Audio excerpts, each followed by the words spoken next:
સત્ય, એને આપણે લક્ષ્યમાં રાખી અને આ સિસ્ટમનું નામ આપણે રાખ્યું છે સનાતન સત્ય. અને આ સનાતન સત્ય એક જ્ઞાન છે, નોલેજ છે. તો એ જે નોલેજને એક સબ્જેક્ટ બનાવ્યો છે એટલા માટે સનાતન સત્ય એજ્યુકેશન અને એ જ્ઞાનની સાથે એક સિસ્ટમ જોડી છે કે જે આજના સમયની એક જરૂરિયાત છે.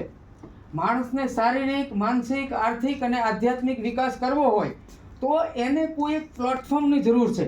તો એ પ્લેટફોર્મ પૂરું પાડવા માટેનો આપણે આ એક પ્રોગ્રામ રાખ્યો છે.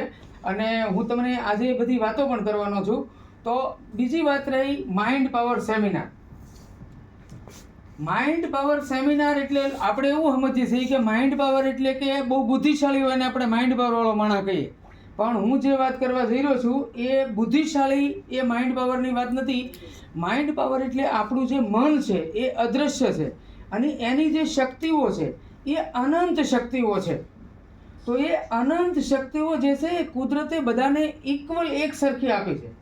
દુનિયાનો કોઈ પણ સફળમાં સફળ માણસ હોય કે કોઈ પણ કોમન મેન હોય, જેવી રીતે આપણને 2 હાથ, 2 પગ, નાસિકા, આંખો, એક માથું, 2 હાથ વગેરે બધાને સરખું આપેલું છે, એવી જે ભગવાનની આપેલી એક અદ્ભુત શક્તિ છે મનની શક્તિ, એ કુદરતે બધાને સરખી આપેલી છે. અને એ શક્તિનો ઉપયોગ જેણે યોગ્ય રીતે કર્યો એ જિંદગીમાં શિખરો સર કર્યા, જિંદગીમાં આગળ તરફ ગયા. અને જે લોકો અત્યારે કોઈ પણ પ્રકારની વિકટ પરિસ્થિતિમાંથી પસાર થઈ રહ્યા છે, એ શારીરિક તંદુરસ્તી હોય, માનસિક બીમારી હોય, શારીરિક બીમારી હોય કે ગરીબી હોય કે વગેરે કોઈ પણ પ્રકારની જે કંઈ અગર તકલીફ છે તો એને માટે જવાબદાર એનું ખુદનું મન જ છે. મન બાબતમાં હું તમને આખો એક પ્રોજેક્ટર ઉપર બતાવીશ કે મનના 2 વિભાગ છે, જાગ્રત મન અને અર્ધજાગ્રત મન. તો આ અર્ધજાગ્રત મનની જે શક્તિ છે એ અનંત અને અખૂટ પડેલી છે, પણ આજ સુધીની અંદર એ શક્તિઓને બહુ ઓછા લોકોએ વાપરી છે. એવું કહેવાય છે કે રાવણ જે હતો, રાવણ, એમણે પોતાના અર્ધજાગ્રત મનની ખાલી 10% શક્તિ વાપરી હતી અને એટલા માટે એ રાવણને 10 માથા હતા, આપણે એવું કહીએ છીએ. વાસ્તવમાં સૌથી વધારે કોઈએ અર્ધજાગ્રત મનની શક્તિ વાપરી હોય તો રાવણ છે, એવું મેં સાંભળ્યું છે. અને ત્યાર પછી છેલ્લા 100-200 વર્ષની અંદર કોઈએ જો અર્ધજાગ્રત મનની શક્તિ સૌથી વધારે વાપરી હોય તો એ છે એલ્બર્ટ આઇન્સ્ટાઈન, જે દુનિયાના એક મહાન વૈજ્ઞાનિક થઈ ગયા. એણે પણ માત્ર 4.5% પોતાના અર્ધજાગ્રત મનની શક્તિ વાપરેલી છે.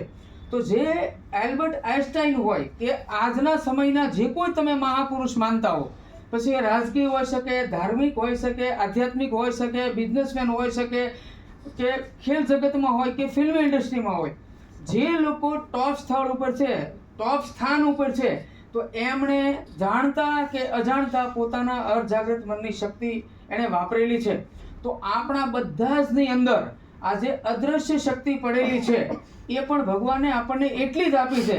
પરંતુ ભગવાને જ્યારે અર્ધજાગ્રત મનની જે શક્તિ આપી છે તો એમાં ભગવાને એક મોટી ભૂલ કરી છે.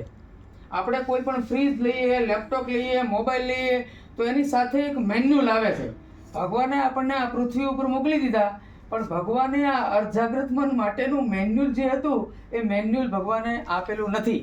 પણ એ ધીરે ધીરે સર્ચ કરતાં કરતાં એક માર્કેટની અંદર આવ્યું છે અને આપણે બધા લોકોએ સિક્રેટ જોઈએ છે. Secret, yes or no? Secret જોયેલ છે. તો એની અંદર આ વિજ્ઞાન સમજાવવામાં આવ્યું છે. પરંતુ આપણે જ્યારે આ પિક્ચર જોઈ લઈએ છીએ ત્યારે આપણે એનાથી પ્રભાવિત તો થઈએ છીએ, એમાંથી આપણે એના રૂલ્સ ફોલો કરીએ તો આપણને એનું થોડું ઘણું પરિણામ પણ મળે છે. પણ એ કેવળ જોઈ લેવાથી કે સાંભળી લેવાથી જીવનની અંદર બહુ એનો ઇફેક્ટ થતી નથી. એને માટે એક માહોલમાં રહેવું આપણે પડે. સતત એકના એક વિચારો જે છે એની અંદરથી સતત આપણે ફર્યા કરીએ તો એક આપણા સંસ્કારનો હિસ્સો બને, આદત બને, હિસ્સો બને. તમને હું એ સમજાવવા માટે એક એક્ઝામ્પલ આપીશ કે કોઈ પણ ધર્મ સંપ્રદાય હોય, આપણે એક કોઈનું નામ નથી લેતા, XYZ, તમે જે કોઈ ધર્મ સંપ્રદાયને માનો છો કે યા તો જેને ઓળખો છો, યા તો તમે છો યા તમારા મિત્રો સાથે કોઈ ધર્મ સંપ્રદાય સાથે જોડાયેલા છે, તો એમાં જાણતા કે અજાણતા આ સિસ્ટમ લાગુ પડેલી હોય. એક જ વિચાર, એક જ ટાઈમે મળવું, એક જ સરખી વાતો કરવી, એક જ સરખું જીવન ધોરણ, એક જ માન્યતાઓ, એક જ વિચારો, સતત. તો એમાંથી તમે જુઓ અમુક સંપ્રદાયના લોકો બધા જ એક સરખા મળતા આવે. એના ચહેરા મોળા, એનું રૂપ રંગ, એની બોલી ચાલી, એનો સત્સંગ કરવાની વાતો વગેરે વગેરે બધું એની અંદર કેમ બદલાવ આવ્યો?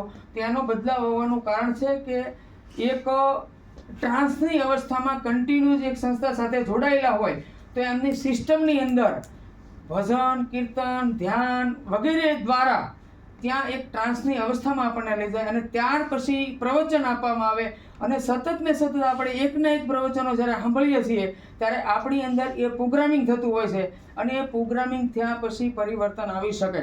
તો આ સનાતન સત્ય એજ્યુકેશન સિસ્ટમ જે છે એ મારો હેતુ છે શારીરિક તંદુરસ્તી, માનસિક વિકાસ, શાંતિ, સમૃદ્ધિ અને આધ્યાત્મિક વિકાસ અને અજાગૃત મનની શક્તિનો ઉપયોગ કરીને જો એને આપણા જીવનની અંદર લાવવું પડશે તો એને એક મિશન બેઝ રૂપ આપવું પડશે. તો મેં જે સનાતન સત્ય એજ્યુકેશન એક સિસ્ટમ બનાવી છે એની અંદર આ જે નોલેજ છે એ નોલેજનો ઉપયોગ કરી અને લોકોના જીવન બદલાવવા માટેનો આ મારો પ્રયાસ છે. ઠીક છે. તો આગળ મેં આની સાથે એક ડાયરેક્ટ સેલિંગ સિસ્ટમ પણ ચાલુ કરી છે જેને નેટવર્ક માર્કેટિંગ કહેવાય યા તો ડાયરેક્ટ સેલિંગ મેથડ કહેવાય. તો એવી રીતની એક મેં સિસ્ટમ પણ બનાવી છે. આવતા સમયની અંદર અત્યારે હાલમાં આપણને હીરામાં શું હાલે છે તો તમે બધા મંદી બોલે, ટેક્સટાઇલમાં શું હાલે છે તો તમે બધા મંદી બોલે. તો જેવી રીતે textile industry, diamond industry, hospital industry, agriculture industry, construction industry, આ જે બધી ઇન્ડસ્ટ્રીઓ છે એવી રીતે આપણા દેશની અંદર આવતા ફ્યુચરમાં એક નવી ઇન્ડસ્ટ્રી આવી રહી છે જે ઘણા વર્ષોથી ઓલરેડી કામ કરી રહી છે. અહીંયા હરેશ